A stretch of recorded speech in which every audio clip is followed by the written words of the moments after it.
So, as you can see, it's pretty cool. The really neat things you can do. Let's go ahead and get started. We're going to go ahead and show you how to turn one of these into a microgreen grower, tell you how to grow your very own microgreens, and then in a future video, once your microgreens have grown, then you're going to watch one and learn how to take them from here, put them into your bigger container, and let them grow even larger. So we're going to put this aside for right now, and we're just going to work on our microgreens. Pretty much your microgreens, if you learn this in class, is any kind of seed. Like that one's big, that one's corn, it looks like popcorn, right? You've got sunflowers, you can grow sunflower sprouts, and just about any kind of seed. We've got kale and radish and amaranth, all kinds of stuff. So basically, let's just draw this up here real quick. Don't make fun of my drawing. My wife's an artist. I'm a gardener, so I'm not an artist, so don't make fun. But basically, original gardening, you get the earth, right? That's the ground. You put your seed, you plant your seed, and then after a while it'd rain a little bit, right? You get a little rain, you get sunlight, and it starts to grow some roots, and then it sprouts, right? Y'all know when that happens. You see it, the little thing sprouting out in the garden, and then it grows a couple of leaves.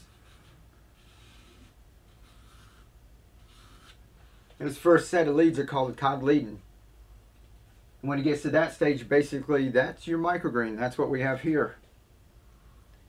As they grow bigger, they'll grow the next set of true leaves, but right then you can harvest it, and that's what you hear everybody talking about, microgreens, and that's it out in the ground. So we're going to grow it in here in a little bit of soil, but we're going to make it self-watering so you don't have to take care of it and watch it 3 or 4 or 5 times a day. Okay? Now when it gets to that point, we're going to take it out and put it in a container, and basically it's just taking, instead of the ground here, we're just going to have a container, which is your container that you have, and we're going to fill it up with nutrient solution. This seed's going to be gone, right? But all these roots are going to be hanging down here into the nutrient solution. And that's what you saw right here with the sweet potato.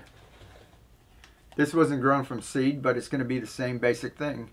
So all the roots will be hanging inside the nutrient solution, and your plants will grow. So it's a pretty cool concept. Now, like I said, we try to do it so it's as easy as possible so everybody can do it. So even you guys, you know, as young as you are, you can get out there and grow some of your own food. So it's pretty exciting. So we're going to take one of these containers, and if you've got this, I've already cut the slots in here for you, and I just did that with a soldering iron. If you do anything like that, ask your parents to help you with it, or especially if you use, you know, any kind of sharp utensil or something to cut some slots, you want to ask your parents to help you with it. But all we're going to do is any container that you can get, that you can flip over and it'll sit in there without falling off, and it's got a little bit of a lip so you can get a little bit of soil in, that's all you need. And that's why we've got different containers like this. See, we just flip the lid over, it fits inside of there. So instead of going into the landfill, you can grow your own food, right? So let's go ahead and plant some out real quick, and I'll bring you in for a close-up so you can see, so don't worry. Alright, so you've got this, you're all set up. All we're going to do is take some paper towel. You know, I like to get a couple of sheets. Now you guys, your paper towels may be a different size. You know, not all paper towels are the same. Some are bigger sheets, some are wider, some are smaller. But basically you want to have it so that it's about the same size so they'll fit through the slot. So just take a couple. I've got about 3 layers there, 3 or 4, you know, fold it over, but just kind of fold it so that it fits. See that right there? And then that way you can take it and just slide it right through the slot. Now go from, have it upside down, because this lip up here is where your soil is going to be inside of it. So go from the inside of the lid and slide it through one side. Just like that. Not hard at all, right? And you don't have to go very far because it's only got to be about that deep. Okay? Now take the other side, it's folded, and slide it in through that side on there.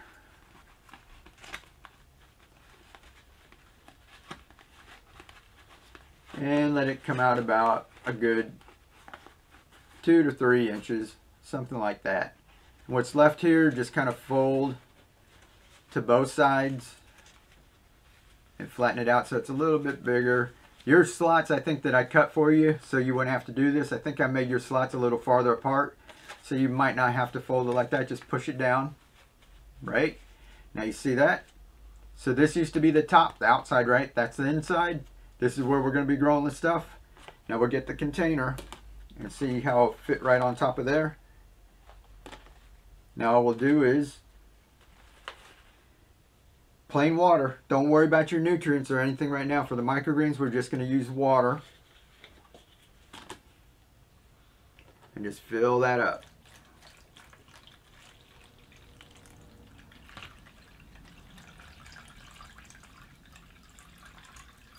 Okay, doesn't have to be right to the top. Now my table that I'm sitting on is a little off level because I'm in the garage, so you're probably going to be sitting on a more level table at home. And you take this and set it in there. And once you set that on top, you can watch and you'll see the water capillary action will start to wick up. And as the paper towel absorbs it, you can see it. That's the magic right there. That's what's going to keep you from having to come in and spritz and spray this every 4 to 6, 8 hours at home. This will do it on its own. So you can see that it just soaked it up, right? Now, all we have to do is put a little soil in it. I like to use a seed starting soil. So if you get any kind of potting mix, or if your teacher gives you a little, your teacher may have gave you some, but I just use Jiffy. This is natural seed starting mix because this is used for starting seeds, and basically that's what we're doing. So there's a tiny bit of nutrients in there. You don't want to put too much because it's going to burn your little tiny plants. They don't need as much nutrients as a mature plant. So this was specifically made for growing seeds, starting seeds, so works perfect for me.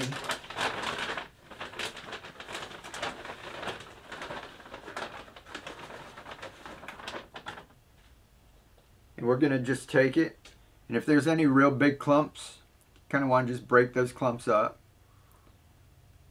So you don't want any big clumps in that. And just put a little bit in here.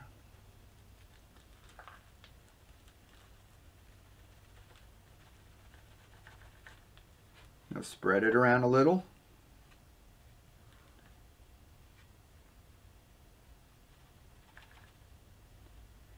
Now all of this, when it's touching it, that wick will suck the water up and the soil will start to absorb it.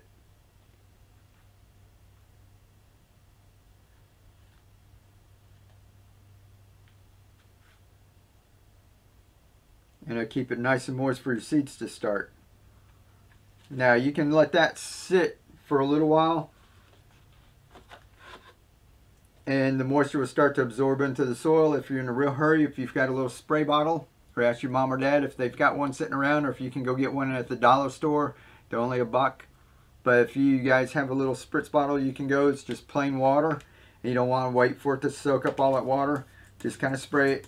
Don't do it a lot of pressure because you spray soil all over the place. Just wet it down, get it damp, right? And then you get your seeds. I'm gonna do the mustard seeds because they're a light color and you can see it a little better on here. If I did a dark color seed like that, it would be a little harder for you to see what's going on here. So these are mustard seeds, but whatever seed you're using, it might not look exactly like this one, but you'll get the general idea of what to do. So this is a contrast to the dark soil. You'll be able to see it. And all we're going to do is just take it and sprinkle it around nice and even over the entire thing. Try to keep within like where your 2 slots are. That little area where the paper towel is underneath of it, try to keep inside of that area right there. So we're just going to come in and sprinkle, sprinkle, sprinkle. This is about the portion you want, and if your teacher had portioned them out for you, you don't have to worry about it. But if your teacher hasn't portioned it out, try not to do too much more than this, because if you get it packed in too much, you have problems with mold and mildew. because it's too packed in there and you won't get enough air circulation. But just like that, just spread them around. You guys can come in and see that. So nothing hard at all, right? Now what I like to do is those are on there. They're sitting in the moisture. They're going to go ahead and get ready to germinate. Then what we like to do is take a little bit more, and you just want to sprinkle a little bit on top. Doesn't have to be very much. This is going to help cut down on the mold and mildew issues that you might have, because the self-wicking system stays wet, right? So once these germinate, if you've got a tiny little fan, like a small fan, I'll show you a picture of mine that I have, and you can circulate a little bit of air around, that would be good. But this layer here, we want this to just kind of stay kind of dry for right now. And that moisture will come up from underneath. And basically, that's all you have to do. Just come in here, just don't tamp it down or anything, just kind of lightly spread that out. Now the one last thing you want to do is cover it up. And I usually use one of my containers just like this. I've got a bunch of these sitting around, but you might not have one like that. That's just the, if you guys have noticed, a little soup or ramen comes in a store. Our family eats a lot of ramen. We save these and they're perfect for covering up and making it black. So you want it to be dark, because you want these things to think they're underground, it's dark, and it's getting ready to sprout, right? And this is going to help hold the humidity in. So you can take this, if you got one of these sitting around the house, and you got your little spritzer, just spray it a little bit. That way it keeps it a little moist in here. When you put it on like that, and it keeps a little bit of humidity in there. Now if you don't have one of these, we're just going to get some foil, a little bit of aluminum foil. And we'll do the same thing. Just go ahead and spritz it a little bit, just like that. If you don't have the spray bottle, just run it under some water, dump the water off, and then just make sure it's just a little damp. Set it right on top like that, and don't squeeze hard. You're not wrapping up leftovers, right? Just kind of lightly close the sides. You can see it's nice and gentle. And then just leave it. Now that will sit. You want to take this and put it in a dark spot so that there's not too much light coming in. And you want it to be relatively warm. Somewhere around 78 degrees would be cool, or whatever the temperature your house is. Don't leave this in your basement or somewhere where it's like cold or it's like under 60 degrees. The seeds won't germinate. Make sure if it's comfortable for you in your house that would be a good spot for it. If it's kind of chilly in your house, you might want to set this like on top of your refrigerator or another spot in the house that you can feel it, you know, it's a tiny bit warm. And not warm like 90 degrees or anything, or like you're hot outside, but just where you feel comfortable. So set that aside for a couple of days and leave it alone. Lots of people like to mess with it. You can come in and check like 1 or 2 days, peek in there. The seeds are going to take 2 to 3 days to even start to germinate. Depends on what kind of plants you're growing. Some take a little bit longer to germinate, so be a little patient. But come in and you can peek at it. And if it looks really dry in the beginning, lift that up, spritz it again, right? And set it back on top. And just let it be. And before you know it, you're going to have some sprouts. You guys just let it go for about 4 or 5 days. And when they get yay big, go ahead and take this lid off. And then you're going to need some light. So if you've got a window, you're going to want to set this somewhere close to a window. Be careful moving it around because it's full of water. And we'll come back and teach you about that. But take that and set it on a windowsill or in your kitchen or somewhere where you're getting a whole lot of light. And in no time you'll have some microgreens. So we'll see you guys in the next video. I'm real excited about it because you guys are going to learn. This is part of a system of growing where I keep leafy greens growing all the time. Here in Florida, we're lucky enough I can grow outside most of the year. You guys can't. You know, some are going to have to be inside. But like I'm inside right now with some lights. If you can have some lights inside, you can grow all year round. So really, really interesting stuff, and it's real fantastic for everybody to learn because, you know, we only have a couple basic necessities in life, and that's like air to breathe, water to drink, and food to eat. And sadly, a lot of us depend on somebody else for our food. So when you learn to do things like this, you're empowering yourself and you're learning a skill that's going to maybe help you out when you grow up. So this is cool. We want to teach the world how to feed themselves. So I hope you guys enjoyed that and you're as excited as I am, because you're learning something that's going to be very important. It's the old parable where they said if you give a man a fish and you feed him for a day, or you teach him to fish and you feed him for life, this is the same thing. I can either give you something to eat and feed you for a day, or I can teach you how to grow and feed you for life. So you guys get out there and keep on growing.